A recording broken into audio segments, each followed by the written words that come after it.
2024 ಕಲ್ಕತ್ತಾ ಒಳಗ RG Kar medical college and hospital 31 year female just medicine ಅನ್ನೋ resident second year post graduate student ತನ್ನ duty ಮಾಡಬೇಕಾದ್ರೆ duty ಆದಮೇಲೆ rest ಮಾಡೋಣ ಅಂತ ಸೆಮಿನಾರ್ ಹಾಲ್ ಸೇಮ್ ಹಾಸ್ಪಿಟ್ಲ್ ಒಳಗಿರೋ ಸೆಮಿನಾರ್ ಹಾಲ್ ರೆಸ್ಟ್ ಮಾಡೋಣ ಅಂತ ಹೋದಾಗ ಜನ ಒಬ್ಬರು ಅಂತ ಈಗ ಸದ್ಯಕ್ಕೆ ಹೇಳ್ತಾ ಇದ್ದಾರೆ, ಬಟ್ ಅದಕ್ಕಿಂತ ಜಾಸ್ತಿ ಜನ ಇನ್ವಾಲ್ವ್ ಆಗ್ಯಾರಂತನೂ ಅದ ಹೋಗಿ ರೇಪ್ ಮಾಡಿ ಮರ್ಡರ್ ಮಾಡಿದ್ದಾರೆ. ಇದು ಫಸ್ಟ್ ಇನ್ಸಿಡೆಂಟ್. ಇದು ಇನ್ಸಿಡೆಂಟ್ ಆದಮೇಲೆ ಇದು ಆಗಿದ್ದು ಯಾವಾಗ 3 ಗಂಟೆಯಿಂದ 7:30 ನಡುಕ ಆಗಿತ್ತು. ಫಸ್ಟು ಬಾಡಿ ಗೊತ್ತಾಗಿದ್ದು 7:30ಗೆ ಸಿಕ್ಕತ್ತು. ಅದು ಎಷ್ಟು ಪೆಥೆಟಿಕ್ ಸ್ಟೇಟ್ ಆಗಿತ್ತು ಬಾಡಿ ಅಂತಂದರೆ ಲೈಫ್ ಇರಲಿಲ್ಲ. ಫಸ್ಟು ಕಣ್ಣೊಳಗಿಂದ ರಕ್ತ, ಮಲ್ಟಿಪಲ್ ಪಾರ್ಟ್ಸ್ ಆಫ್ ಬಾಡಿ ಒಳಗೆ ಮಲ್ಟಿಪಲ್ ಇಂಜುರೀಸ್ ಇತ್ತು. 2 ಕಾಲು ಪೆಲ್ವಿಕ್ ಬೋನಿಗೆ ರೈಟ್ ಆ್ಯಂಗಲ್ ಆಗ್ತಿತ್ತು. ಈ ಸುತ್ತ ಪೆಥೆಟಿಕ್ ಸ್ಟೇಟ್ ಒಳಗೆ ಇದ್ದಾಗ ಇದನ್ನು ಮರ್ಡರ್ ಅಲ್ಲ, ನಿಮ್ಮ ಹುಡುಗಿ ಸೂಸೈಡ್ ಮಾಡ್ಕೊಂಡಾರ ಅಂತ ಅವ್ರ ಕಾಲೇಜ್ ಅಥಾರಿಟೀಸು ಫಸ್ಟ್ ಹೇಳ್ಯಾರ. ಅದಕ್ಕೆ ಪೇರೆಂಟ್ಸ್ ಓಡೋಡಿ ಬಂದು ಬೇಗ ಕೇಳ್ತಾ ಇದ್ರೆ ನಾವು ನೋಡ್ತೀವಿ, ಒಂದ್ಸತಿ ನಮ್ಮ ಹುಡುಗಿನ ನೋಡ್ತೀವಿ ಅಂತ ಕೇಳ್ತಾ ಇದ್ರೆ 2 hours ವೇಟ್ ಮಾಡಿಸಿ. ಇದೆಲ್ಲ ಆದಮೇಲೆ ಪ್ರೊಟೆಸ್ಟ್ ಶುರು ಆದಾಗ ಈ ಇನ್ಸಿಡೆಂಟ್ ಕೋರ್ಟಿಗೆ ಹೋಗ್ಯಾರ. ಕೋರ್ಟಿಗೆ ಹೋದ್ಮೇಲೆನೂ ಯಾವತ್ತೂ ಇರಲಾರ್ದದ್ದು renovation work next day immediate ಆಗಿ within 4 to 5 hours of this incident they have started renovation work just opposite to the seminar hall where this has happen. ಅಷ್ಟು ಅವಸರ ಏನಿತ್ತು ರೆನೋವೇಷನ್ ವರ್ಕ್ ಮಾಡಿ ಆಯಿತು, ರೆನೋವೇಷನ್ ವರ್ಕ್ ಆಯಿತು. ಅದು ಕೋರ್ಟಿಗೆ ಹೋಯ್ತು. ನೆಕ್ಸ್ಟ್ CBIಗೆ ಹೋಗಬೇಕು, ಏನಾಗಿದೆ ಪ್ರೂಫ್ ಅಂತ ವಿಚಾರ ಮಾಡಬೇಕಂತಿದ್ದಾಗ just 1 day before that court hearing ಆದಾಗ night 12 o'clock around midnight rally ಮಾಡಬೇಕಂತ ಕಲ್ಕತ್ತಾದಲ್ಲಿ ಡಿಸೈಡ್ ಆಗಿತ್ತು. ಮಿಡ್ ನೈಟ್ ರ್ಯಾಲಿಗೆ ಎಲ್ಲ ರೆಡಿ ಮಾಡಿದಾಗ 3000 to 4000 3,000ದಿಂದ 4,000 ಜನ mob, it is a sponsored mob ಬಂದು ಅಲ್ಲಿ ಇದ್ದಿದ್ದು ಎಲ್ಲದನ್ನು ವ್ಯಾಂಡಲೈಸ್ ಮಾಡಿ ಪೂರಾ ಹಾಸ್ಪಿಟಲ್ನ ಡೆಸ್ಟ್ರಾಯ್ ಮಾಡಿ ಮತ್ತೆ ಗರ್ಲ್ಸ್ ಹಾಸ್ಟೆಲ್ ಒಳಗೆ ನುಗ್ಗಿ ಹೋಗ್ಯಾರ. ಫಸ್ಟ್ ಆಫ್ ಆಲ್ ಇದು ಇನ್ಸಿಡೆಂಟ್ ಆಗಿದ್ದು ಎಲ್ಲೋ ಬೇರೆ ಕಡೆ ಹೋಗಲ್ಲ, ಹುಡುಗಿ ಎಲ್ಲೋ ಅಡ್ಡಾಡ್ತಿದ್ದಲ್ಲ ಅಂತಲೆಲ್ಲೋ ಕೆಲಸ ಮಾಡೋ ಡಾಕ್ಟರ್ ಕೆಲಸ ಮಾಡೋ ಹಾಸ್ಪಿಟಲ್ ಒಳಗಿನ ಸೆಮಿನಾರ್ ಹಾಲ್ ಒಳಗೆ ಆಗ್ಯದ. This is the level of security that we have. ನಮ್ದು ಏನು first is Swift justice for the victim. ಏನಾಗಿದೆ ಅವ್ರಿಗೆ ಏನು ಅಪ್ರಾಪ್ರಿಯೇಟ್ ಆ್ಯಕ್ಷನ್ ತೊಗೋಬೇಕು, ಅದು ಆ್ಯಕ್ಷನ್ ತೊಗೋಬೇಕು. ಒಂದು ಸೆಕೆಂಡ್ ಸೆಕ್ಯೂರಿಟಿ ಎನ್ಹಾನ್ಸ್ ಮಾಡಬೇಕು ಎಲ್ಲ ಕಡೆ all over nation. There are only 2 demands. ಒಂದು ಜಸ್ಟಿಸ್ ಸಿಗಬೇಕು ಬೇಗ, ಸೆಕೆಂಡು ನಮಗೆ ಸೆಕ್ಯೂರಿಟಿ ಇನ್ಕ್ರೀಸ್ ಮಾಡಬೇಕು. ಸೆಕ್ಯೂರಿಟಿ ಇನ್ಕ್ರೀಸ್ ಮಾಡ್ಲಾರ್ದಂಗೆ ಹಂಚ್ಕೊಂತ ಕಷ್ಟಪಟ್ಟು ಕೆಲಸ ಮಾಡೋದು ಭಾಳ ಅಂದರೆ ಭಾಳನೇ ಕಷ್ಟ. ಇವತ್ತು ನಮ್ಮ ಕಡೆಯಿಂದ ರಿಮ್ಸ್ ಸ್ಟೂಡೆಂಟ್ ಯೂನಿಯನ್ ಕಡೆಯಿಂದ, ನರ್ಸಿಂಗ್ ಸ್ಟಾಫ್ ಕಡೆಯಿಂದ, ಟೀಚಿಂಗ್ ಸ್ಟಾಫ್ ಕಡೆಯಿಂದ ಒಂದು candle light march and rally ನಮ್ಮ ಹಾಸ್ಪಿಟಲ್ ಪ್ರಿಮೈಸಸ್ ಒಳಗೆ to show that we stand with the RG Kar medical college incident and the victim. So clear that it's a rape and murder. Why it's being covered up? Upon that, what is the CM doing? She's just giving the compensation of 10 lakhs. ಯಾರಾದರೂ ಒಬ್ಬರು ಡೆತ್ತಿಗೆ ದುಡ್ಡಿಂದ compensate ಮಾಡೋಕ್ಕೆ ಆಗತ್ತಾ? Answer me. What she needs justice ಕೂಡ ಅವಳ ಡೆತ್ತಿಗೆ compensation ಅಲ್ಲ. We can't get back her life, what has been last, her life, Har dreams, Har passion, Har goals. Who are gonna pay for that? We need justice and we are here to fight for the justice today, not just for that rape victim, for every rape victim, victims who are in our country. According to the survey done, there is around 100 rapes per day which are happening in India. ಯಾಕೆ ಆಗ್ತಿದೆ? Because we don't have strict laws. ಅದೇ ಬೇರೆ ಕಂಟ್ರಿಲಿ ಆಗುತ್ತಾ? No, they have very strict laws. ಅದು ನಮ್ಮ ಕಡೆ ಯಾಕೆ ಬರಬಾರ್ದು? ನಮ್ಮಲ್ಲಿ ತಿಂಗಳಾನ್ಗಟ್ಲೆ ಯಾಕೆ ಇನ್ವೆಸ್ಟಿಗೇಷನ್ಸ್ ಆಗಬೇಕು? When you know who is the rape victim, why you need months together of investigations? Why you can't have a strict laws? ಆಮೇಲೆ ಅದು ಪ್ರೂವ್ ಆದಮೇಲೆ ಮತ್ತು ಅವ್ರನ್ನ ಜೈಲಲ್ಲಿ ಇಟ್ಕೊಂಡು ಸ್ವಲ್ಪ closed all the OPD services as per the Indian Medical Association for next 24 hours. Only emergency services are being held. So we are carrying out the candle march from our RIMS campus to the arch back to the hospital. It's a condolence that we are that is towards the victim and asking for the justice. Thank you. Dr. Soumya Hiregowda.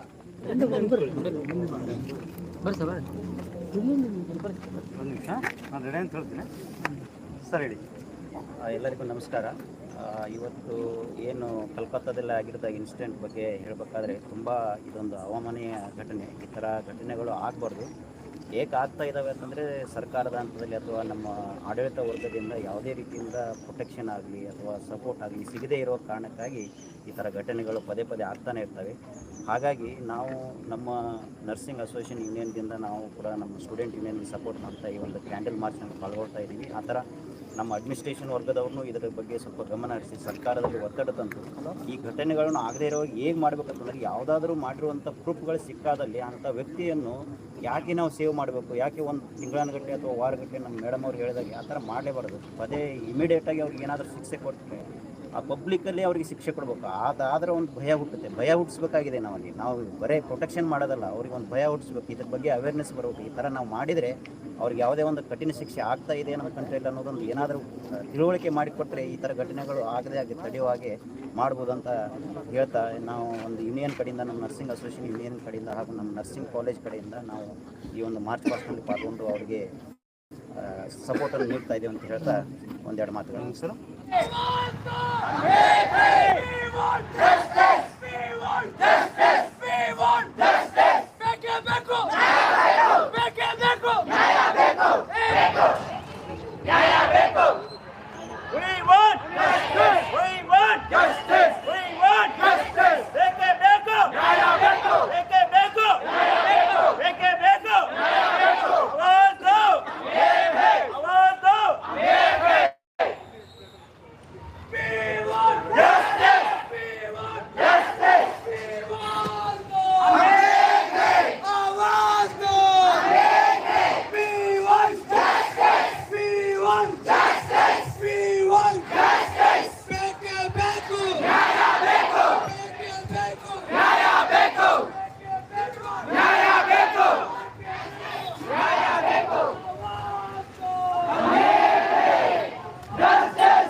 Is it really happy to celebrate the independence?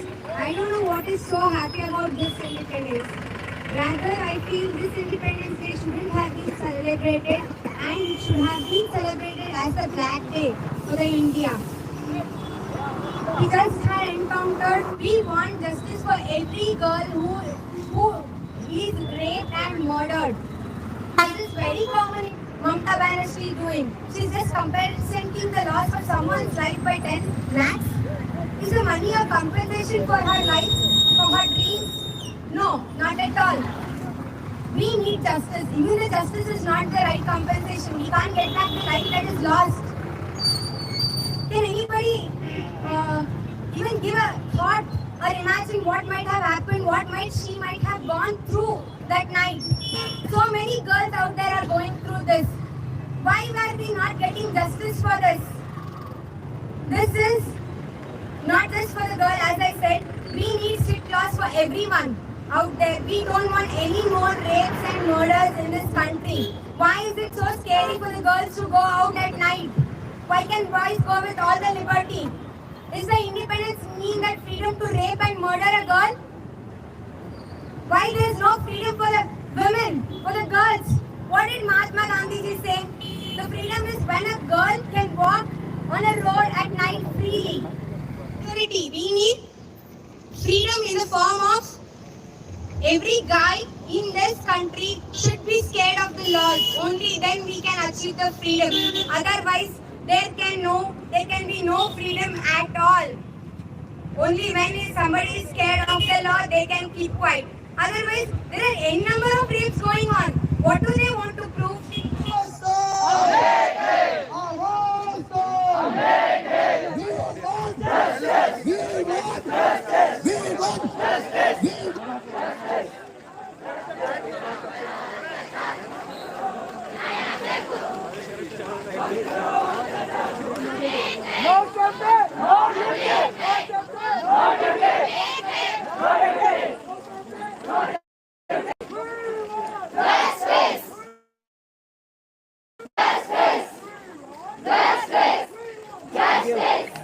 ಮುಂದೆ ಬನ್ನಿ. 1 2 3 4 बंद करो अत्याचार 1 2 3 4 बंद करो अत्याचार 1 2 3 4 बंद करो अत्याचार वीर आवाज दो बेके बेको नया बेको बेके बेको नया बेको बेके बेको नया बेको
ಇನ್ನು ಎಷ್ಟು ಮಹಿಳೆಯರ ಜೀವನ ಕೇಳ್ತಾ ಇದೆ ಒಂದು ಕಾನೂನನ್ನ ಬದಲಾಯಿಸೋದಕ್ಕೆ. ಈಗಾಗಲೇ ನಿರ್ಭಯನ ಎಲ್ಲರೂ ನೋಡಿದೀವಿ, ಮತ್ತೊಂದು ನಿರ್ಭಯಾಗಿ ಇದೊಂದು ಹೊರಹೊಮ್ಮಿದೆ. ಇದು ಎಲ್ಲಿವರೆಗೆ ಇದೇ ರೀತಿ ನಡೆಯುತ್ತೆ. ಹೆಣ್ಣು ಮಕ್ಕಳನ್ನ ಸಬಲ ಮಾಡ್ಬೇಕು ಅಂತ ಕಾನೂನಿದೆ, ಆದ್ರೆ ಅಬಲೆ ಆಗಿರೋ ಹೆಣ್ಣು ಮಕ್ಕಳಿಗೆ ರಕ್ಷಣೆ ನೀಡತಕ್ಕಂತ ಕಾನೂನು ಇದುವರೆಗೂ ಇಲ್ಲ. ಬರೀ ವೈದ್ಯ ಅನ್ನೋ ಮಾತ್ರಕ್ಕೆ ಮಾತ್ರ ಇಷ್ಟು ಕಡೆಗಳಲ್ಲಿದೆ. ಜೀವ ಉಳಿಸೋ ವೈದ್ಯರಿಗೆ ಇವತ್ತು ಈ ದೇಶದಲ್ಲಿ ರಕ್ಷಣೆ ಇಲ್ಲ. ಅದೇ ಜೀವ ಉಳಿಸೋ ವೈದ್ಯರು ಜೀವ ತೆಗೆಯುವಂತ ವೈದ್ಯರನ್ನಾಗಿ ಮಾಡಬೇಡಿ. ನಾನು ಹೇಳೋದಿಷ್ಟೇ, ಇನ್ನೂ ಕಠಿಣವಾದ ಕ್ರೂರವಾದ ಕಾನೂನನ್ನ ತರಿ. ಕ್ರೂರಿಗಳಿಗೆ ಸಮಾಜದಲ್ಲಿ ಬದುಕುವ ಯಾವುದೇ ರೀತಿಯ ಹಕ್ಕಿಲ್ಲ.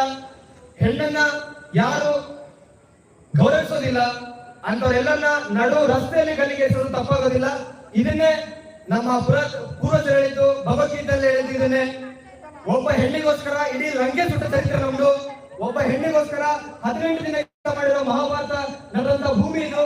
ಇಲ್ಲಿ ಯಾವುದೇ ಹೆಣ್ಣು ಶೋಷಣೆಗೊಳಗಾಗಬಾರ್ದು. ನಾನು ಮತ್ತೆ ಹೆಣ್ಣಿನ ವಿಚಾರದಲ್ಲಿ ನಡೆತಕ್ಕಂಥ ಶೋಷಣೆ ಬಗ್ಗೆ ಯಾರು ಕೂಡ ಇದುವರೆಗೂ ಧ್ವನಿ ಎತ್ತಿಲ್ಲ. ನಾನು ಸಮಾಜಕ್ಕೆ, ಸರ್ಕಾರಕ್ಕೆ, ಮಾಧ್ಯಮಕ್ಕೆ ಹೇಳೋದೊಂದೇ, ಕಾದ ಕಬ್ಬಣನ ಮತ್ತೆ ಮತ್ತೆ ಕಾಯಿಸ್ತಾ ಇದ್ದೀರಾ. ಈಗಾಗಲೇ ವೈದ್ಯರು ಬಹಳ ಶೋಷಣೆಗೊಳಗಾಗಿದ್ದಾರೆ. ನೀವು ಕಾಯಿಸ್ತಾ ಕಬ್ಬಣ ಮತ್ತೆ ಒಂದು ದಿನ ಹರಿತವಾದ ಸೂರ್ಯಾಗಿ ನಿಮ್ಮನ್ನೇ ಕೊಲ್ಲೋಕು ಸಿದ್ಧವಾಗ್ತಾ ಇದೆ. ಇನ್ನೂ ಹೆಚ್ಚಿನ ರಕ್ತಪಾತವನ್ನ ದಯವಿಟ್ಟು ಆರಿಸೋಕೆ ಹೋಗಬೇಡಿ. ವೈದ್ಯರನ್ನ ಬಿಡಿ. ಕನಿಷ್ಠ ಪಕ್ಷ ಒಬ್ಬ ಹೆಣ್ಣು ಮಗು ತಾನು ವರ್ಕ್ ಮಾಡೋ ಜಾಗದಲ್ಲೇ ಅವಳಿಗೆ ಸುರಕ್ಷತೆ ಇಲ್ಲ ಅಂದ್ರೆ ಇದು ಬಹಳ ಹೀನವಾದಂತ ಸ್ಥಿತಿ. ಸರ್ಕಾರ ಆಗಿರ್ಬೋದು, ಯಾರಾಗಿರ್ಬೋದು ಬಗ್ಗೆ ಯಾವುದೇ ರೀತಿಯ ಗಮನ ಹರಿಸ್ತಾ ಇಲ್ಲ. ಜನಸಾಮಾನ್ಯರಾದ ನಾವು, ವೈದ್ಯರಾದ ನಾವು ಈ ಬಗ್ಗೆ ಎಲ್ಲರಿಗೂ ಮನಮುಟ್ಟೋ ಕಾರ್ಯಕ್ರಮವನ್ನು ಮಾಡ್ತಾ ಇದೀವಿ. ದಯವಿಟ್ಟು ಬಹುದೊಡ್ಡ ಸಂಖ್ಯೆಯಲ್ಲಿ ಇನ್ನೂ ಇದು ಬರೀ ವೈದ್ಯರಿಗೆ ಮಾತ್ರ ಅಲ್ಲ, ಬರೀ ನಮ್ಮ ವೃತ್ತಿಗೆ ಮಾತ್ರ ಅಲ್ಲ, ಈ ದೇಶದಲ್ಲಿ ಬದುಕ್ತಿರ್ತಕ್ಕಂತಹ ಪ್ರತಿಯೊಬ್ಬ ಹೆಣ್ಣು ಮಕ್ಕಳಿಗೂ ಕೂಡ ರಕ್ಷಣೆ ಬೇಕಾದ್ರೆ ಈಗಲೇ ಕಾನೂನಿನಲ್ಲಿ ಬಹುದೊಡ್ಡ ತಿದ್ದುಪಡಿಗಳನ್ನ ತರಲೇಬೇಕಾಗಿದೆ. ಕ್ರೂರವಾಗಿ ಅತ್ಯಾಚಾರ ಮಾಡ್ತಕ್ಕಂಥ ಕ್ರೂರಿಗಳಿಗೆ ಬಹು ಕ್ರೂರವಾದ ಕಠಿಣವಾದ ಶಿಕ್ಷೆಯನ್ನ ತರಬೇಕು. ಅವರಿಗೆ ಯಾವುದೇ ರೀತಿಯ ಬದುಕುವಂತ ಹಕ್ಕಿಲ್ಲ, ಜೀವಿಸುವಂತ ಹಕ್ಕಿಲ್ಲ. ಅವರು ಸಮಾಜದಲ್ಲಿ ಒಬ್ಬರಲ್ಲ, ಸಮಾಜಮುಖಿಯಾದ ಕೆಲಸ ನಮ್ಮ ಸ್ಥಿತಿ. ನಾವು ಜನರ ಹತ್ರ ಹೋಗಿ ನಮ್ಗೆ ಈ ತರ ತೊಂದರೆ ಆಗ್ತಿದೆ, ನಮ್ಮನ್ನ ಉಳಿಸಿ. ಅಲ್ಲೊಂದು ಸ್ಲೋಗನ್ ಬರುತ್ತೆ, save the saviour. We are called saviours, but we are begging for our life. What is the pathetic situation this is we are facing nowadays? What we need protection to protect you from the diseases, from your life, the life-threatening conditions. Still we are not getting it. Why are we fighting for?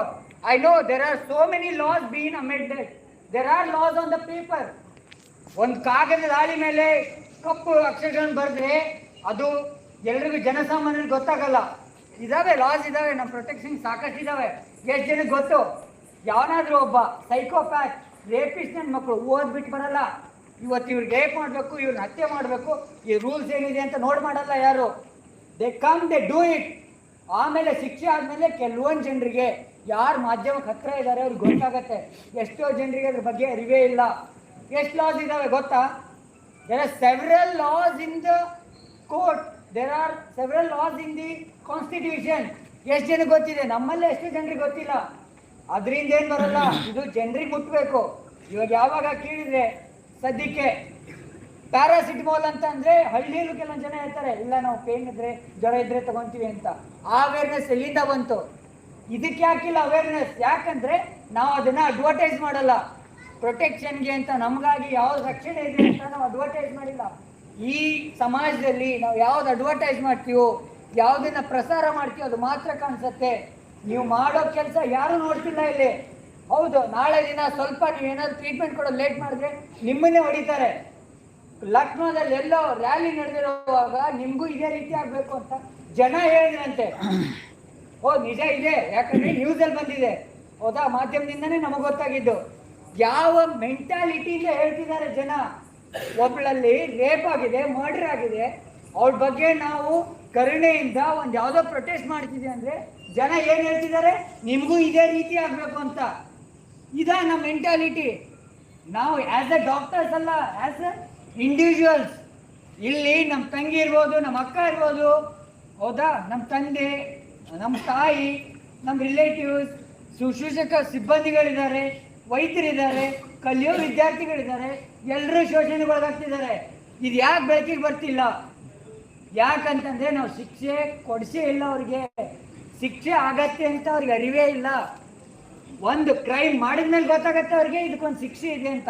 ಅದು ಎಲ್ಲಿವರೆಗೂ, ನಾನು ಹೇಳ್ತಾ ಇದ್ದೀನಿ ಮತ್ತೆ, ಎಲ್ಲಿವರೆಗೂ ನಾವು ಮೀಡಿಯಾನ open ಮಾಡಿ ನೋಡ್ತೀವಿ, ಅವಾಗ ಸ್ವಲ್ಪ ಗೊತ್ತಾಗತ್ತೆ ಅಲ್ಲಿ ಏನೋ ಪನಿಷ್ಮೆಂಟ್ ಆಗ್ತಿದೆ ಅಂತ.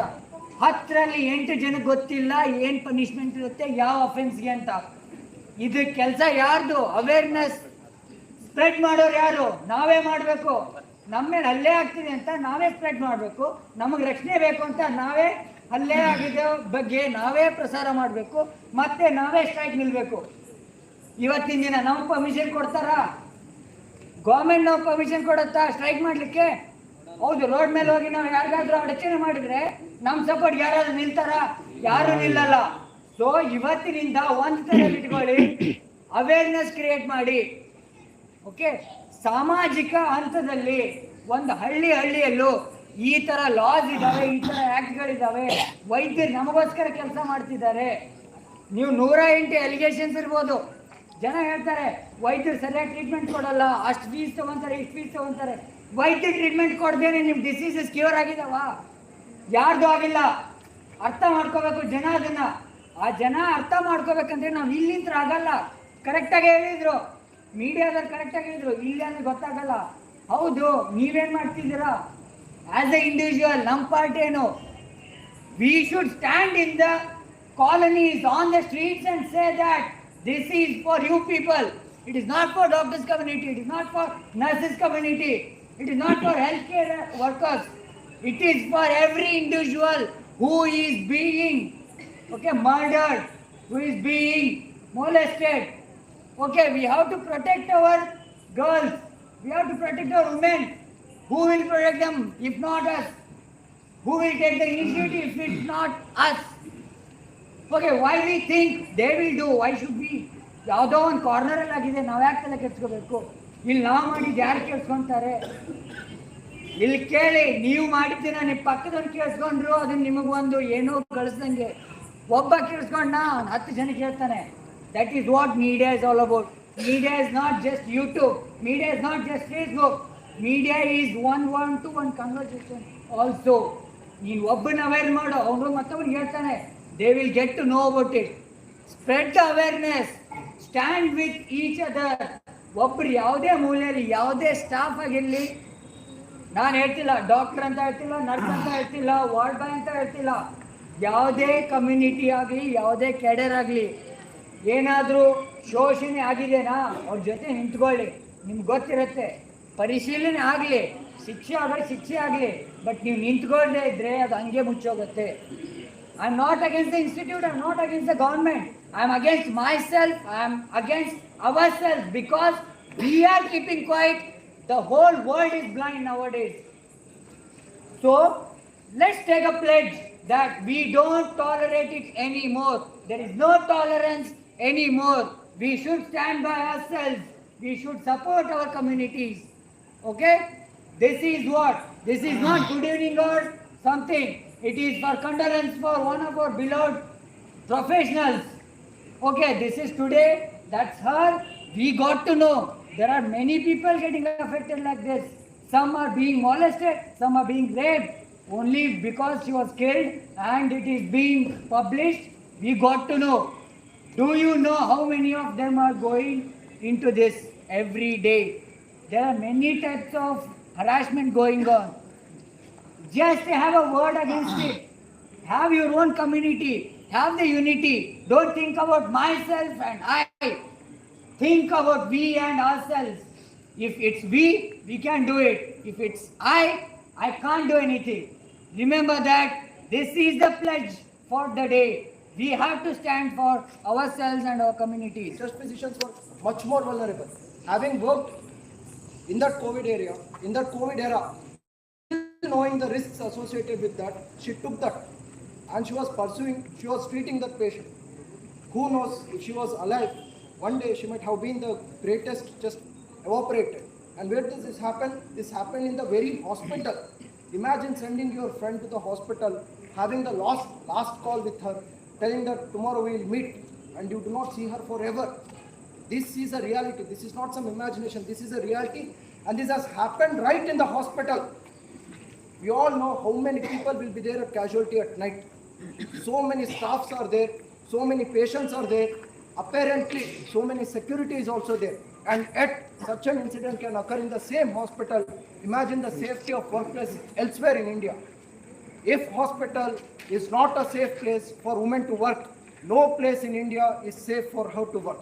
No place in India is safe for us to work also. There have been innumerable, countless assaults against us. Right as I speak today, right as we are marching, right as we are rallying, there might be one or two incidents in entire India where the protest is happening right now, where the assault on doctor is happening right now. Right as we protest, there may be a doctor who is getting beaten, there may be a nursing staff who is getting assaulted. We don't know that. According to survey, hardly 1 to 2% of the assaults that have been happening on the medical profession are coming to light. And out of that 1 to 2%, to get a nationwide strike, it took 7 days. Imagine 7 days. The chance that we can still prevent anything that is happening from like this in future. No matter how many strikes we do, every time there has been an assault to a doctor, there are strikes. And that strike, now senseless agi, direct agi emergencies block ಮಾಡೋದಿಲ್ಲ. ಒಂದಿನ candle light march ಮಾಡ್ತೀವಿ, next day rally ಮಾಡ್ತೀವಿ, ಅದಾದ್ಮೇಲೆ we make a black badge protest, prior information ಕೊಡ್ತೀವಿ. 4 days ತನ we wait, and only when there is no response the electives get cancelled. But ಪಬ್ಲಿಕ್ಕಿಗೆ ಏನು responsible, ಪಬ್ಲಿಕ್ಕಿಗೆ ಏನು ಹೋಗ್ತದೆ ಮೆಸೇಜ್? ಡಾಕ್ಟರ್ಸ್ ಏನು ಕೆಲಸ ಮಾಡ್ತಿಲ್ಲ, ಡಾಕ್ಟರ್ಸ್ ಎಲ್ಲ ಬಂದ್ ಮಾಡಿ ಸ್ಟ್ರೈಕ್ ಕೂತ್ಬಿಟ್ಟಾರ, ಡಾಕ್ಟರ್ಸ್ ಅದರಿಂದ ನಮಗೆ ಕಷ್ಟ ಆಗಿದೆ ಅಂತ. ಯಾರ್ದು ರೆಸ್ಪಾನ್ಸಿಬಿಲಿಟಿ ಅದು? It is our responsibility to convey public, it is our responsibility to assure public that we have been fighting. Our fight is genuine. To fight against the perpetrators who have committed such a brutal crime, it's genuine thing, and our fight is genuine. But the wrong message should not be given to the public. The role of us is not just to fight, but to convey that our fight is genuine. So every time you fight, every time this happens, we wait, and one last day the government tells that okay, we will implement the laws. It just gives us some smoothing pacifiers. We pacify, we stop the strike within a matter of months. Same incident occurs somewhere else in India. Again we go on to the strike. Again we wait for long hours, we wait for long days, long weeks. Again the government pacifies us. Again we'll stop the strike. This is a vicious cycle. The vicious cycle can be broken only when the laws are implemented. For the laws to get implemented, for the security to be strong, we need to protest. We need to stand together. This is not an issue of just Kolkata. This can happen in Kolkata. It can happen anywhere in India. If this can happen to her, it can happen to any one of us. We can stop this only if we are together. So as our old saying goes, divided we fall, united we stand. So this is the opportunity for us to come together, to stand united. 2012 Nirbhaya ಕೇಸಲ್ಲಿ total 6 ಜನ rape ಮಾಡಿದ್ರೆ ಬರೀ ಶಿಕ್ಷೆ ಬಿದ್ದಿದ್ದು 4 ಜನಕ್ಕೆ ಮಾತ್ರ. Indian constitution took 7 years to punish them. Out of the total 6, 1 died in the jail and 1 is still living in South India as a canteen boy. So Indian constitution is the worst. It took total 7 years to punish the people. Now in this case which happened in 2024, we don't know how much long the Indian constitution must take, but we request they has to be hanged in the streets of India. Justice office, wherever you want, okay, whatever official threats you get, you go on spreading it, you will get the justice, and in a faster way. Is that clear? We don't tolerate this injustice anymore, and we stand united and we protest against the injustice. Okay? Yes.